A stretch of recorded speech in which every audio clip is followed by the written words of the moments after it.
Hello बच्चों, नमस्कार। स्वागत है आपका पीसीएम बायोसमिथ के इस नए लेक्चर में। आज हम लोग अपना नया चैप्टर स्टार्ट कर रहे हैं ऑर्गेनिक केमिस्ट्री का, जिसका नाम है अल्कोहल। तो सबसे पहले आइए सीखते हैं कि हम लोग सीखते हैं कि अल्कोहल होता क्या है। तो देखिए, ये होता है आपका OH समूह, जिसको आप लोग बोलते हैं हाइड्रोक्सी फंक्शनल ग्रुप, या फिर हिंदी में बोल सकते हैं हाइड्रोक्सिल समूह। इतनी बात समझ में आई। अगर कहीं पे लिखा है OH तो उसका मतलब है हाइड्रोक्सिल समूह। अगर इसी हाइड्रोक्सिल समूह से, ध्यान दीजिएगा इस बात को, अगर इसी हाइड्रोक्सिल समूह से हम कोई एल्किल समूह जोड़ दें, एल्किल समूह का मतलब R, तो जो यौगिक बनता है उसी को हम लोग बोलते हैं अल्कोहल। यानी ROH का मतलब क्या होगा? अल्कोहल। तो हम कह सकते हैं कि जब किसी हाइड्रोक्सिल समूह से, जब किसी, परिभाषा सुनिएगा कि अल्कोहल किनको कहते हैं। जब किसी हाइड्रोक्सिल समूह से कोई एल्किल समूह जुड़ जाता है तो इस प्रकार के यौगिक को अल्कोहल बोलते हैं। अब R की जगह पे आप जानते हैं CH3 ले सकते हैं, OH हो गया। तो CH3 का मतलब मेथिल, और OH को हम लोग पढ़ते हैं अल्कोहल। तो एग्जाम्पल पहला कौन सा हो गया?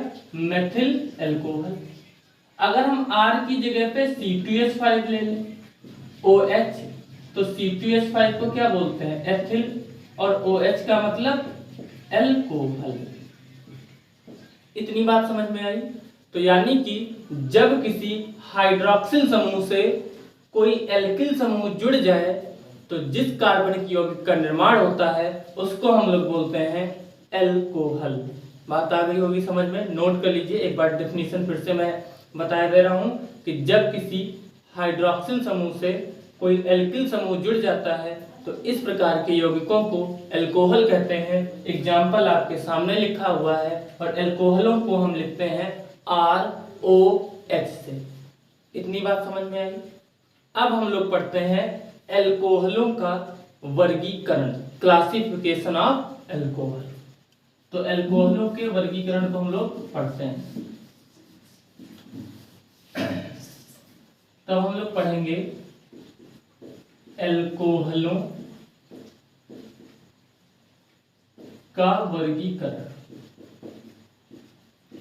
पूरा चैप्टर लेके चलेंगे, एक एक चीज जो है। तो देखिए, अल्कोहल जो है आपका, वो तीन प्रकार से बांटा जा सकता है। कौन कौन से? पहला है OH समूह के आधार पर, OH समूह की संख्या के आधार पर। दूसरा sp3 संकरण के आधार पर, sp3 संकरण के आधार पर। और तीसरा आपका sp2 संकरण के आधार पर, sp2 संकरण के आधार पर। तो अल्कोहल का वर्गीकरण हम लोग तीन प्रकार से कर सकते हैं। कौन कौन सा? पहला आपके सामने लिखा हुआ है OH समूह की संख्या के आधार पर, दूसरा आपका लिखा हुआ है sp3 संकरण के आधार पर, और तीसरा लिखा हुआ है आपका sp2 संकरण के आधार पर। बात आई समझ में? अब हम लोग देखते हैं। तो अगर OH समूह की संख्या 1 है, OH समूह की संख्या कितनी है? 1 है, तो उसको हम बोलते हैं मोनोहाइड्रिक अल्कोहल। Monohydric alcohol. जैसे कि एग्जांपल लेते हैं, जैसे आपका एग्जांपल लिखा हुआ है CH3OH, मेथिल अल्कोहल। इसमें OH कितने हैं? 1 है।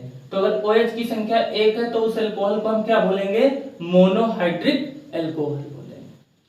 अगर OH की संख्या है 2, OH समूह की संख्या कितनी है? 2, तो उसको हम लोग बोलेंगे डाइहाइड्रिक एल्कोहल, डाइहाइड्रिक एल्कोहल। जैसे एक एग्जांपल आपको मैं दे रहा हूं, एग्जांपल आप लिख सकते हैं जैसे CH2 CH3 लिखा हो, CH2 CH2, यहां से आपका एक OH जुड़ा हो, यहां से आपका जो है एक OH जुड़ा हो, तो यहाँ पे एल्कोहल समूह कितने हैं? 2, तो इसको हम क्या बोलेंगे? Dihydric alcohol. इसी तरह के तरीके से अगर OH समूह की संख्या 3 है, OH समूह की संख्या कितनी है? 3 है, तो उसको हम क्या बोलेंगे? Trihydric alcohol. बात समझ में आई? अगर एक OH समूह तो मोनोहाइड्रिक एल्कोहल, अगर 2 OH समूह कहीं पे है तो हम डाइहाइड्रिक एल्कोहल उसको बोलेंगे, 3 OH समूह तो ट्राइहाइड्रिक एल्कोहल, 4 एल्कोहल समूह हाइड्रोक्सिल समूह तो उसको हम टेट्रा एल्कोहल भी बोल सकते हैं। तो बात समझ में आई? OH समूह से इस प्रकार से चलेगा। अभी तक कोई कंफ्यूजन अगर हो तो कमेंट बॉक्स में अवश्य बताइएगा। अब हम लोग पढ़ते हैं sp3 संकरण के आधार पर। चलिए इसको देखते हैं। मैं 3 चीजें लिख रहा हूं, यहाँ पे CH3 H और यहाँ पे OH। दूसरा अभी sp2 आप जो है बाद में समझ लेना, थोड़ा पहले इसी को समझ लेते हैं sp3 को। दूसरा मान लीजिए अगर मैं लिख दूं CH3 CH3 OH, और तीसरा अगर मैं लिख दूं COH CH3 इन तीनों में आपको डिफरेंस दिख रहा होगा। देखिए सब जगह सिंगल बॉन्ड है तो कौन सा संकरण होगा? sp3। यहां भी sp3 संकरण, यहां भी sp3 संकरण, और यहां भी कौन सा संकरण? sp3 संकरण।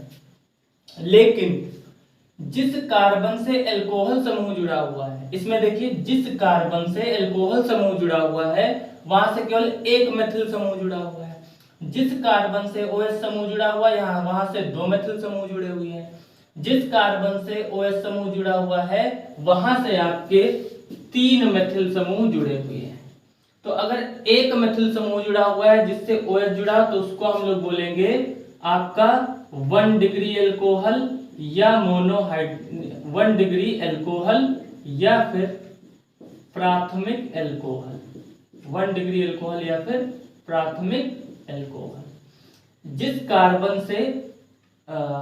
कार्बन से आपका जो है OH समूह जुड़ा हुआ है और उससे 3 CH3 जुड़े हुए हैं उसको हम बोलते हैं आपका 3 डिग्री एल्कोहल या फिर तृतीयक एल्कोहल। और अगर जिस कार्बन से OH जुड़ा हुआ है वहां से 2 मेथिल जुड़े हुए हैं तो उसको हम बोलते हैं 2 डिग्री एल्कोहल या फिर द्वितीयक एल्कोहल। इतनी बात समझ में आई? sp3 संकरण के आधार पर कितने प्रकार के होंगे?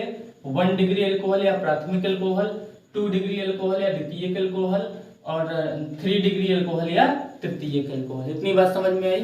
अब एक और है sp2 संकरण के आधार पर। तो sp2 संकरण के आधार पर जैसे आपका लिखा हो CH3 डबल बॉन्ड CH और यहाँ पे CH3, तो यहाँ पे देखिए कौन सा संकरण है? sp2 संकरण है। तो अगर इस प्रकार का एल्कोहल होता है आपका तो उसको हम बोलते हैं वाइनलिक एल्कोहल, वाइनलिक एल्कोहल। तो ये था एल्कोहलों का वर्गीकरण। उम्मीद है आपको समझ में आया होगा। अगर कोई दिक्कत हो तो आप कमेंट बॉक्स में हमको अवश्य बताइए, और पूरा लेसन आपको हम पढ़ाएंगे। अभी हमने एल्कोहलों का वर्गीकरण करा दिया, अब हम लोग कल के वीडियो में देखेंगे एल्कोहल बनाने की विधियां, फिर रासायनिक गुण, एल्कोहलों के परीक्षण, और फिर हम इंपॉर्टेंट क्वेश्चन को एक वीडियो में कवर करेंगे। चैनल को सब्सक्राइब कर लीजिए और बेल आइकन दबाना बिल्कुल भी मत भूलिए। और पीडीएफ नोट्स लेने के लिए नीचे दिए गए नंबरों पर अपना नाम और अपने विद्यालय का नाम लिख के हमें व्हाट्सएप कर सकते हैं। पीडीएफ नोट्स आपको प्राप्त हो जाएंगे। आप सभी सपोर्ट करिए, अपना प्यार दीजिए। मिलते हैं कल के वीडियो में। कल हम लोग पढ़ेंगे एल्कोहल बनाने की विधियां। मिलते हैं नेक्स्ट वीडियो में। तब तक के लिए धन्यवाद। आप सभी का दिल से नमस्कार।